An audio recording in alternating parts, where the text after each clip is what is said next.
पेड़ काटने का किस्सा ही नहीं होता, पेड़ काटने का किस्सा ही नहीं होता अगर कुल्हाड़ी के पीछे लकड़ी का हिस्सा नहीं होता, अगर कुल्हाड़ी के पीछे लकड़ी का हिस्सा नहीं होता कि उसके अंदर घमंड आ चुका था, अहंकार उस पर हावी हो चुका था। वो अपने जीवन में हमेशा कहता था कि मैं घमंड क्यों ना करूं।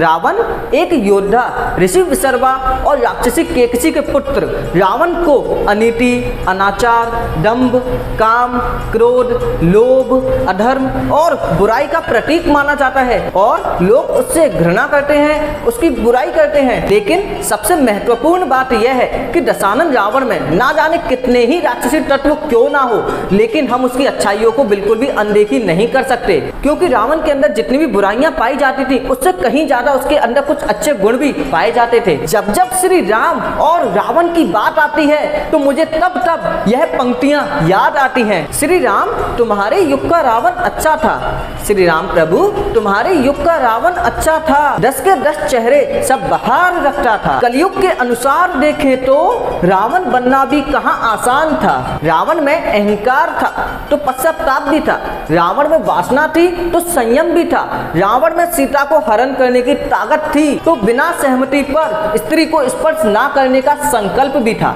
सीता जीवित मिली, यह राम की ताकत थी, सीता पवित्र मिली, यह रावण की मर्यादा थी। राम तुम्हारे युग का रावण अच्छा था, 10 के 10 चेहरे सब बहार रखता था। नवमी नवरात्रि मतलब अगले दिन दशमी ही वो दिन था जिस दिन श्री राम ने रावण का वध किया था और इसी दिन को हम दशहरा के नाम से मनाते हैं। और इसी दिन रावण को जला देने के साथ साथ हमें अपने अंदर की सभी बुराइयों को भी जला देना चाहिए। रावण कितना बुरा था ये दुनिया जानती है, लेकिन रावण के अंदर कितनी अच्छाइयां भरी हुई थी ये केवल दुनिया के 5% लोग जानते हैं। लंकापति महाज्ञानी रावण के जीवन की बताने वाला हूँ वो अद्भुत 5 लर्निंग जो रावण मरते मरते दे गया था श्री राम के भाई लक्ष्मण को, और रावण के उन अच्छे कर्मों को जिनकी वजह से उसने पूरी दुनिया पे विजय हासिल की, जो आपके जीवन को सफल बनाने के लिए काफी महत्वपूर्ण होने वाली है। तो चलिए शुरू करते हैं with decade of. Number first है दुनिया में सफल बनो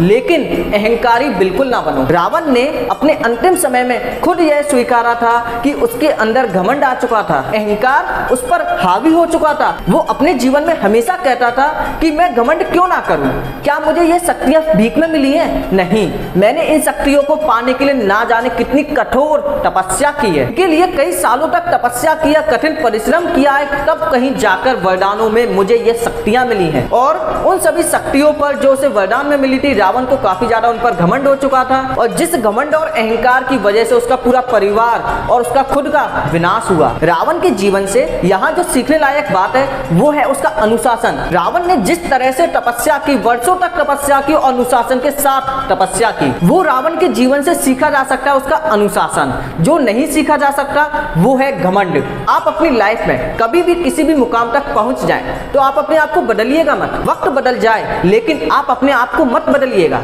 अपने आप को वैसा ही बनाए रखिएगा जैसे आप हो। सेकंड लर्निंग जो रावण ने मरते समय दी थी लक्ष्मण को अपने अंतिम समय पर, सभी को समान समझिए। आप अपने जीवन में किसी भी रोग को या शत्रु को छोटा मत समझिए, क्योंकि एक छोटा सा घाव या चोट भी इंसान की जान लेने के लिए साकार होता है। रावण हमेशा अपने जीवन में मनुष्यों को और वानरों को काफी तुच्छ समझता था, क्योंकि रावण को लगता था कि बड़े बड़े देवता मेरा कुछ नहीं कर सकते तो ये तुच्छ से वानर और मनुष्य मेरा क्या कर सकते हैं। लेकिन बाद में रावण का जो ये अहंकार था मनुष्य और वानरों को तुच्छ समझने का, श्री राम और उनकी वानर सेना ने रावण का यह अहंकार भी कुछ ही दिनों में तोड़ दिया। तो अपने जीवन में हर एक इंसान को समान नजरों से देखना चाहिए, किसी को भी अपने से कम मत समझिए, क्योंकि एक छोटी सी चींटी भी एक विशालकाय हाथी की जान ले सकती है। तीसरी बात जो रावण ने लक्ष्मण के द्वारा अपने अंतिम समय पर संसार को बताई वो थी शुभस्य शीघ्रम। रावण ने कहा इस संसार में जो भी शुभ कार्य है जब भी आपके मन में आए, आपके चिंतन में आए, उसको शीघ्रता से कर देना चाहिए। जो भी शुभ कार्य है जितना जल्दी हो सके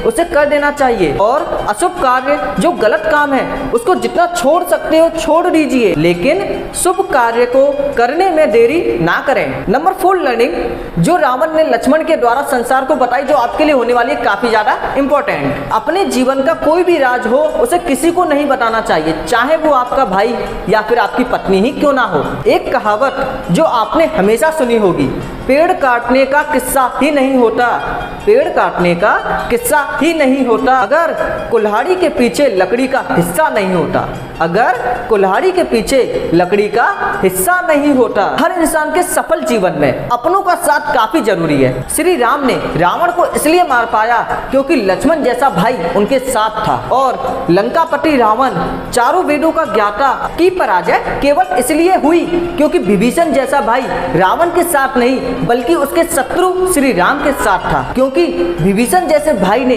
रावण की पीठ पीछे वार किया था, क्योंकि विभीषण ने ही श्री राम से मिलकर रावण के हर छोटे से छोटे राज को श्री राम को बताया था। अगर उस समय विभीषण को यह ज्ञात नहीं होता कि रावण की जान उसकी नाभि में है तो रावण को पराजय करना असंभव होता। अगर रावण अपनी जान का राज अपने विभीषण जैसे भाई को ना बताता तो हो सकता कि रावण आज जीत भी सकता था। इसी कारण आज के जीवन में जितना हो सके अपने भेदों को दूसरों से छिपाकर रखना चाहिए। नंबर 5, रावण जैसा महाज्ञानी ना तो आज तक पैदा हुआ है ना आगे हो पाएगा। यह कोई लर्निंग नहीं है, ये रावण के जीवन से सीखने वाली वो बातें हैं, रावण से जुड़ी हुई वो रोचक बातें हैं जो आपको आज जान लेनी चाहिए। रावण के अंदर उस समय इतना ज्ञान था कि वो हर तरह का आविष्कार कर सकता था। उसके पास ऐसे ऐसे रथ थे जिनको वायु की गति से वायु में चलाया जा सकता था। रावण हमेशा से ही आविष्कारों को महत्व देता था।